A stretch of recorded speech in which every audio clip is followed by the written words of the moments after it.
Don't just live for tomorrow, or just live in yesterday. Just be glad for all you have that's in today. And though you've come through many obstacles. Hey everyone, Connie here, and welcome to my blind reaction to Total Drama: The Ridonculous Race, Episode 4. So last time we went to Paris and had the entire leg of the race in one episode. I kind of was theorizing that, okay, maybe we had the first leg in 2 episodes because, premiere of the series and everything. And so last time we said goodbye to the tennis pros. They were eliminated in a very close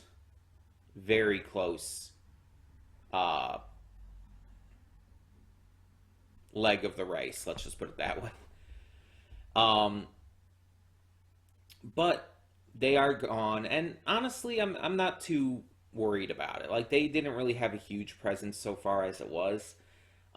They were starting to get along more, which was making for an interesting dynamic with them, but I think there wasn't really much else that could be done with them, so I kind of agree with the choice for the creators, the writers, all of them, to get rid of them next. And as usual, I don't know where this is going. I mean, it seems like each episode, each leg of the race, we're going to focus on a different group. Or different teams, rather. We're going to focus on different teams each time. Certain ones will get the spotlight at some times. Some will get the spotlight at others.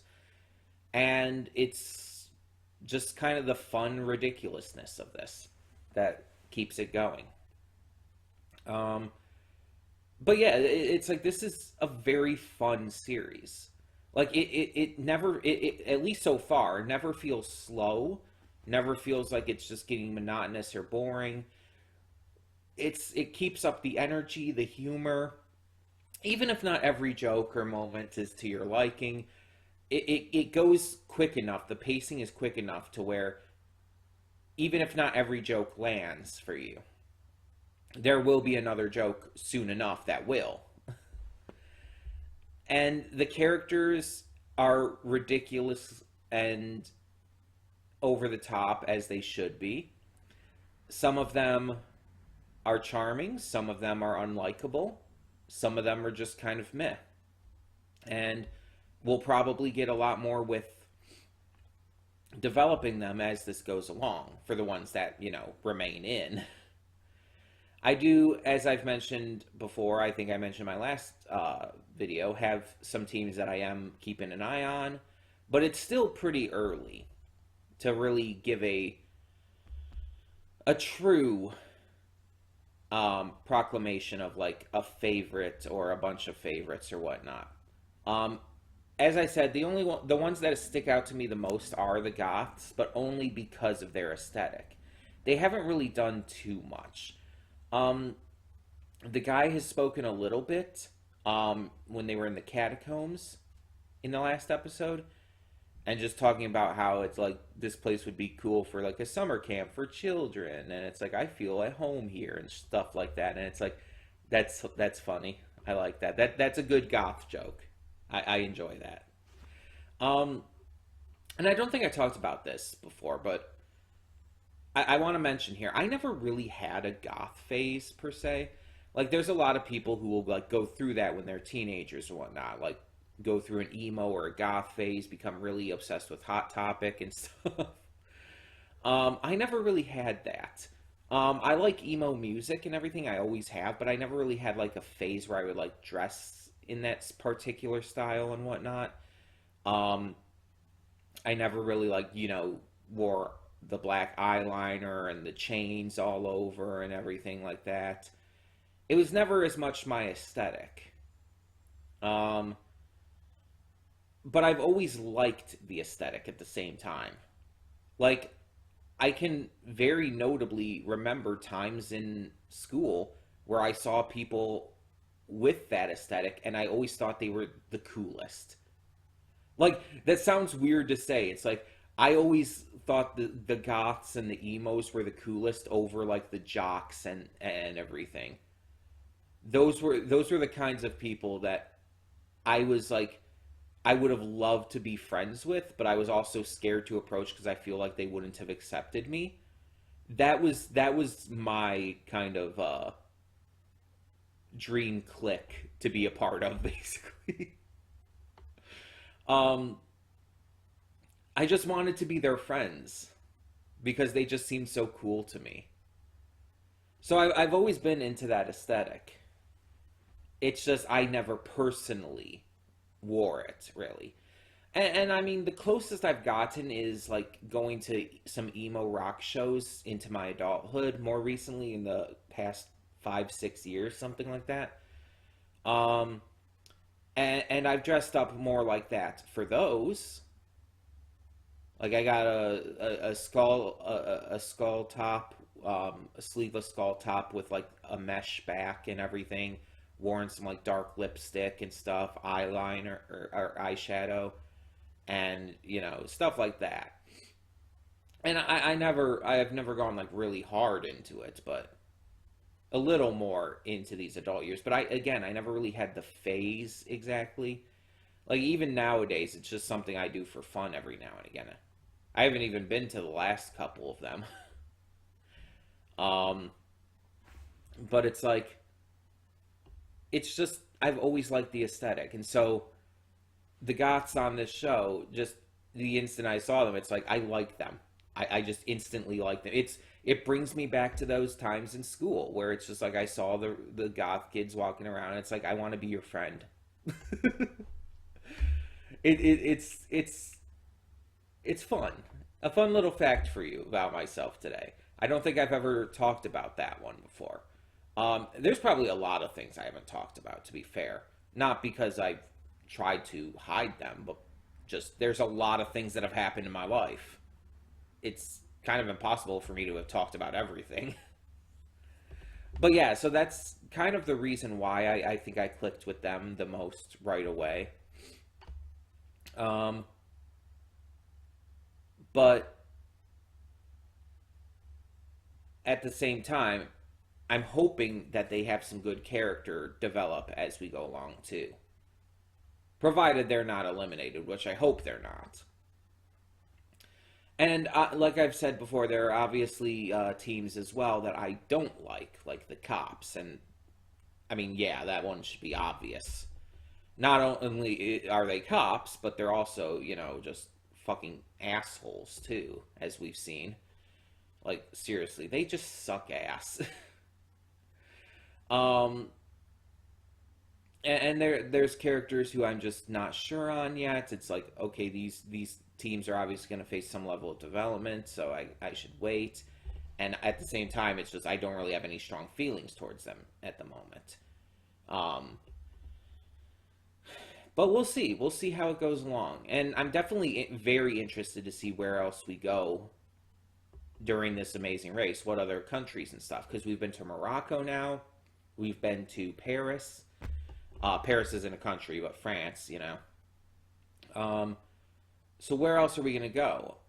I'm really hoping we go to like Japan and Germany, places like that. Would love to see some like South American places like Brazil, or Colombia. Maybe they'll go to the US at some point. Since this is all Canadian based, maybe the US will be one of those they could do. Iceland could be cool. Egypt. I mean, Egypt might be a little similar to Morocco and how they do that, but maybe somewhere else in Africa. I don't know. There's a lot of places that they could go to. Thailand. It's just I'm wondering exactly what they're gonna do, and I'm excited. Um, and on top of that, we did find out the names for the characters for the new Total Drama Island, that's going to be coming at some point. Um, and as I said in the Discord when I posted the tweet for that, I am already invested in Scary Girl. Like, her name is literally listed as Scary Girl, and that's one, fucking hilarious to me. Two, it's like, yep, you got the aesthetic going. Definitely my kind of character already. Some of the other characters look like they could be interesting too. But as other people pointed out, the characters in this reboot look also a lot more like just normal people. Like, there's not as many exaggerated features and whatnot. But that doesn't mean they won't have exaggerated personalities and characters and all. So we'll see how that goes. Either way, we're just going to get this started. So when the screen fades to black, pause this redirect and go to the description below. Follow the link to the reaction, and after you watch it, come back here to the redirect and resume play. Because after it fades to black and then it fades back in, everything from that point forward will be my afterthoughts and will contain spoilers to the episode. So, that being said, thank you so much for tuning in, and I will see you at the reaction. Hey everyone, we are back, and we will begin with spoilers in 3, 2, 1, now. And, you know, I went into this, like, even with loving the first episode, I knew it was going to happen at some point. There was going to be an episode that I just didn't click with, that there was going to be an episode that I just wasn't a fan of. But it hasn't happened yet. This was another great one. I wonder if I actually had any of you going, or if it was just too obvious. But in all seriousness, yeah, this was another really good episode. It's fun. It's so fun. The pacing is great in the way that, again, even if not every joke or scenario or whatnot situation hits right, it goes fast enough to where even if one fails, you'll have a success really soon after. And this leg of the race was something we'd seen before. In terms of the style, again, it's very similar to, you know, them doing the caricatures. They have to do a challenge and get it approved by a judge to get their next ticket and everything. We've seen that before. The shark thing was new and definitely was the most dangerous thing they've probably done so far. But yeah, it was still pretty fun, pretty interesting. And again, we focused on some of the teams, but not all of them. And there were some interesting little developments, such as the fact that Dwayne Jr. has a crush on the one girl now. Which, again, as I said in the reaction, that happens with kids all the time. Kids will get crushes on, like, their teachers or adult celebrities or stuff like that. All the time. It's very common. Obviously, they grow out of it. It's just a thing because they're so young, and especially for teenagers, you know, just starting to feel this way about people. It's something that they can experience. Just that those first kind of feelings, and so they automatically just feel it like all over the place. And I can speak from experience there. Like, pretty much everyone. There were so many people when I was in school, especially high school. It's like I saw all these people, and it's like I like you, and it's like just constantly. Even if I thought I liked someone at the time, someone specific, there would be another person. It's like I'd see them. It's like, oh, I like you too.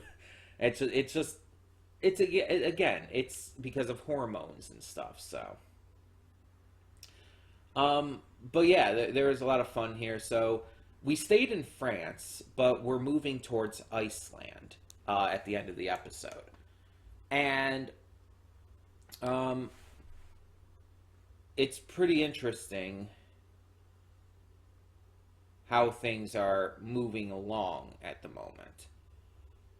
In the end, we lost our next team, which was the Geniuses. While extremely smart, their intelligence did hold them back here because their propensity for pre-planning everything and thinking everything out ahead of time, unfortunately, made them pretty slow during this race.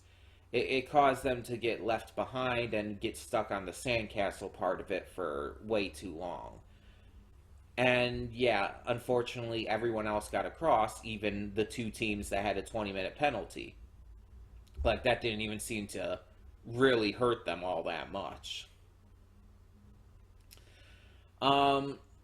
The shark challenge, the swimming with the sharks challenge to get the next ticket and everything, was definitely the most dangerous one we've had on this show, and was more reminiscent of something you would see in like classic total drama with Chris McLean.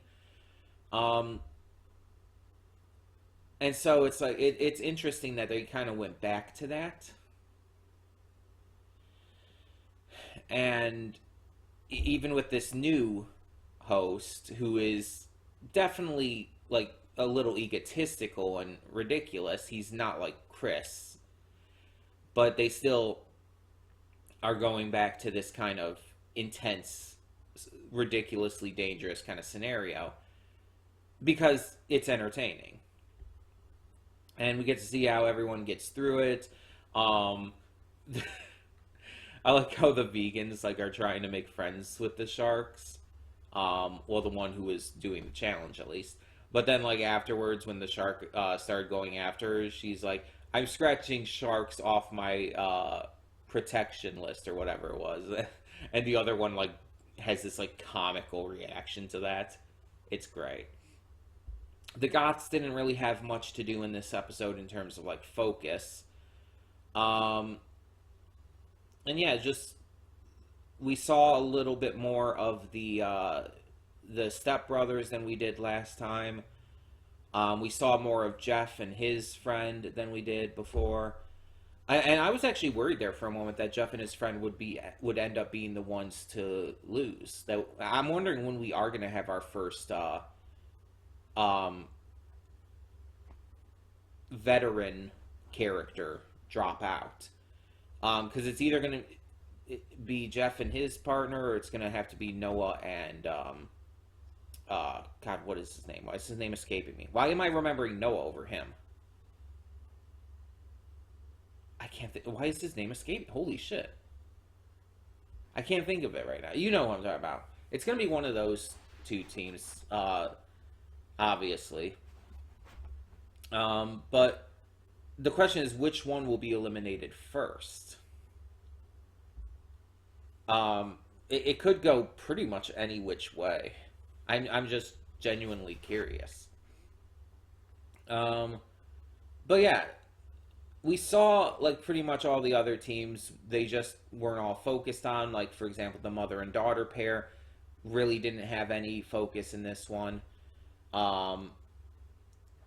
Even the couple, or not the couple, the best friends who the girl wants to be a couple with, even they didn't have a huge role. It's like she just really like kind of showed up for when Dwayne Jr. got the crush on her, and they were like briefly shown before, but they were very minimal in this one. Owen, by the way, Noah and Owen.